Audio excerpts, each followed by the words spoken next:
சென்னை தீநகர்ல நாளை விஜய் பிரச்சாரம் மேற்கொள்வதற்கு அனுமதி வழங்கப்பட்டிருக்கிறது. கூடுதல் விவரங்களை செய்தியாளர் சாலமன் வழங்க கேட்போம். சாலமன், வணக்கம். சாலமன், நாளைய விஜயினுடைய பிரச்சார பயண திட்டம் தொடர்பான விவரங்கள்.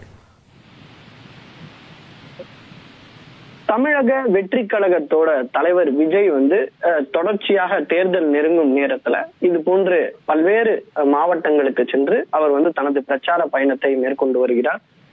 குறிப்பாக ஏற்கனவே சென்னையில ஏற்கனவே அவர் பிரச்சாரத்துல ஈடுபட்ட போது அப்போது பாதியிலேயே அவர் கூட்ட நெரிசல் காரணமாக அவர் பிரச்சாரத்தை ரத்து செய்துவிட்டு சென்றிருந்தார். இது தொடர்பாக பல்வேறு கேள்விகளானது பாதுகாப்பு குளறுபடி தொடர்பாக எழுந்தது.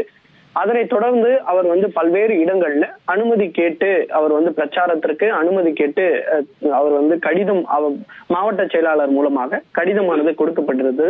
ஒரு சில இடங்கள்ல கூட்ட நெரிசல் காரணமாக காவல்துறை ஆனது இந்த பிரச்சாரத்திற்கு அனுமதி கொடுக்கவில்லை.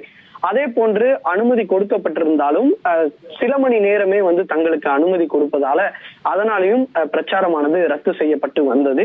இந்த நிலையில தான் மீண்டும் நாளை தமிழக வெற்றி கழகத்தோட தலைவர் விஜய் அவர்கள் சென்னையில முக்கியமான இடங்கள்ல பிரச்சாரத்தை மேற்கொள்ள இருப்பதாக கூறி இது தொடர்பாக அனுமதி கடிதமானது கொடுத்திருந்தது. அதாவது திருவல்லிக்கேணி, எழும்பூர் மற்றும் தீநகர் ஆகிய 3 தொகுதிகள்ல பிரச்சாரத்தை மேற்கொள்ள இருப்பதாக அனுமதியானது கடிதமானது கொடுக்கப்பட்டிருந்தது. இது தொடர்பாக தற்போது 3 இடத்திற்கும் அனுமதியானது கொடுக்கப்பட்டிருக்கிறது. தமிழக வெற்றி கழக தலைவர் விஜய் அவர்கள் இந்த 3 இடங்களிலும் பிரச்சாரத்தை மேற்கொள்வதற்காக அனுமதியானது கொடுக்கப்பட்டிருக்கிறது. வள்ளுவர் கோட்டம், அதே போன்று கீழ்ப்பாக்கத்தில் இருக்கக்கூடிய அந்த ரித்தர்டன் சாலை, தீநகர்ல இருக்கக்கூடிய முத்துராமன் பார்க் ஆகிய இடங்கள்ல இவர்கள் பிரச்சாரத்தை மேற்கொள்ள அனுமதி கொடுக்கப்பட்டிருந்தது. நாளை மதியம் 3 மணி முதல் 6 மணி வரையில அவர்கள் இந்த இடங்கள்ல பிரச்சாரத்தை மேற்கொள்ளலாம் எனவும் அனுமதி கொடுக்கப்பட்டிருக்கிறது. அதே போன்ற ஒரு வழிகாட்டு நெறிமுறையிலும் கொடுக்கப்பட்டிருக்கிறது.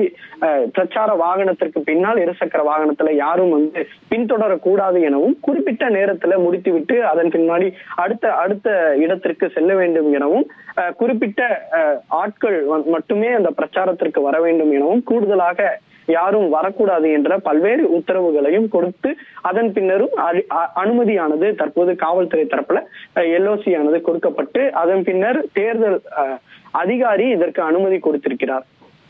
உங்களுடைய விரிவான விவரங்களுக்கு